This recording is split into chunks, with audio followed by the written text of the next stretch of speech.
Mtazamaji, karibu tena. Tumerejea na sasa tunaendelea mbele zaidi katika upande wa habari za uchumi na biashara, ambapo wakala wa vipimo mkoa wa Njombe umesema utaendelea kuwachukulia hatua za kisheria wafanyabiashara wanaofanya udanganyifu kwa kutumia vipimo visivyo sahihi katika biashara zao, huku ukisisitiza kuwa matumizi ya vipimo kinyume na sheria ni kosa la jinai. Michael Patrick kutoka Njombe anafafanua zaidi. Akizungumza mkoani hapa, meneja wa wakala wa vipimo mkoa wa Njombe Henry Msambila amesema wakala huo umeendelea kutoa elimu kwa wananchi na wafanyabiashara kuhusu matumizi sahihi ya vipimo pamoja na kufanya ukaguzi wa mara kwa mara ili kuhakikisha sheria inazingatiwa. Kutumia vipimo kinyume na sheria au kutumia vipimo ambavyo sio sahihi bado ni kosa la jinai, na kwamba bado tunapokubaini kwa tutakuchukulia hatua kali za kisheria kwa mujibu wa sheria ya vipimo. Bado malalamiko tunayapata, lakini tunaendelea na mazoezi mbalimbali na operation mbalimbali.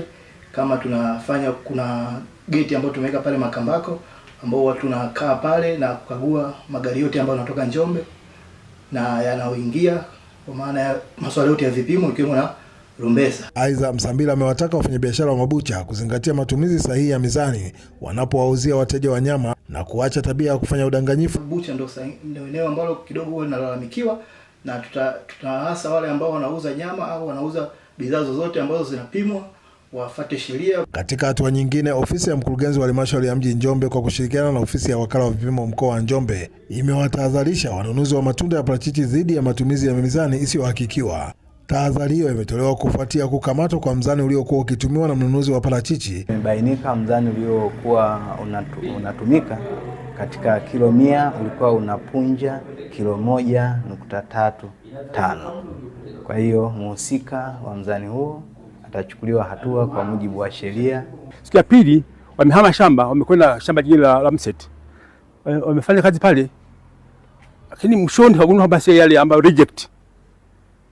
Ni kama vile ujazo na nini ni katia mashaka. Naye afisa vipimo mwandamizi mkoa wa Njombe Shabani Kiku amesema uchunguzi uliofanywa umebaini kuwa mzani huo haukuwa umehakikiwa na wakala wa vipimo. Baada ya kufanya ukaguzi tumekuja kugundua kwamba huu mzani ulikuwa hujakidhi vigezo. Kutoka mkoani Njombe, Michael Patrick, Channel 10.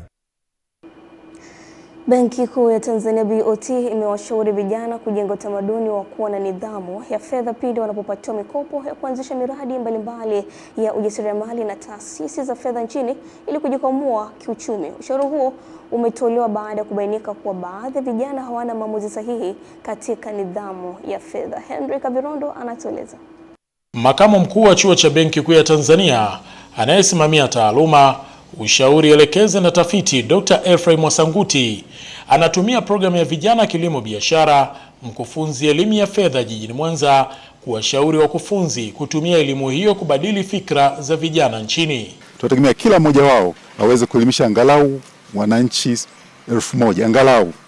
Kwa hiyo tukitimiza lengo hilo la kila mkufunzi kuelimisha wananchi 1000, maana tutakuwa na wananchi karibu 115,000 ambao watakuwa wameelimika, wapata elimu ya fedha na watafanya maamuzi sahihi katika mambo ya fedha.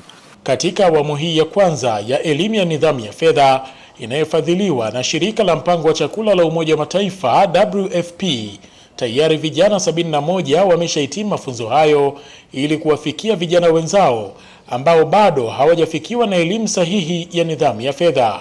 Kwa hiyo ni mradi ambao hakika tunategemea utakuwa na manufaa makubwa sana. Tukitegemea ninyi sasa kama ndio wakufunzi ambao tunasema TOT, mnaenda kuelimisha watu wengine ili nao waweze kupata elimu ya fedha, kuboresha maisha yao katika kilimo, hasa vijana na wanawake. Niendelee kuwapa rai kwamba hatujaishia hapa. Leo mmepata elimu, sisi tunategemea elimu hii inaenda kuwafikia vijana wengine ambao wako ndani ya mradi. Hawa vijana ambao wako ndani ya mradi, nadhani kwa idadi yao na nyinyi mkiwemo ndani, ni karibia takriban 115,000.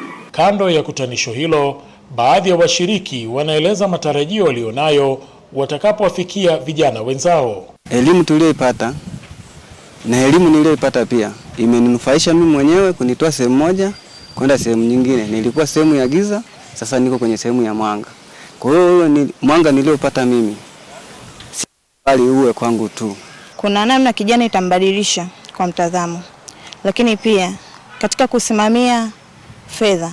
Mfano, kijana anajihusisha na kilimo, akiwa na elimu ya usimamizi wa fedha binafsi, hatafanya kilimo kama kilimo kwa kawaida, atafanya kilimo cha tija. Mradi wa kilimo biashara kwa wakufunzi wa elimu ya nidhamu ya fedha kutoka mikoa 8 ya kanda ya Ziwa na Magharibi unathibitisha kuwa kila mkufunzi mmoja atakayenufaika na mafunzo hayo anatarajiwa kuwafikia vijana 1000, huku matarajio yakiwa ni vijana 115,000. Henry Kavirondo, Channel 10, Mwanza. Na mtazamaji, taarifa yake hiyo Henry Kavirondo kutoka Mwanza ndio inayotamatisha upande wa habari za biashara na uchumi. Muda mfupi ujao tutakuja kujiunga hapa na Esther Mtebe katika upande wa michezo na burudani, akija hapa kutupasha zaidi.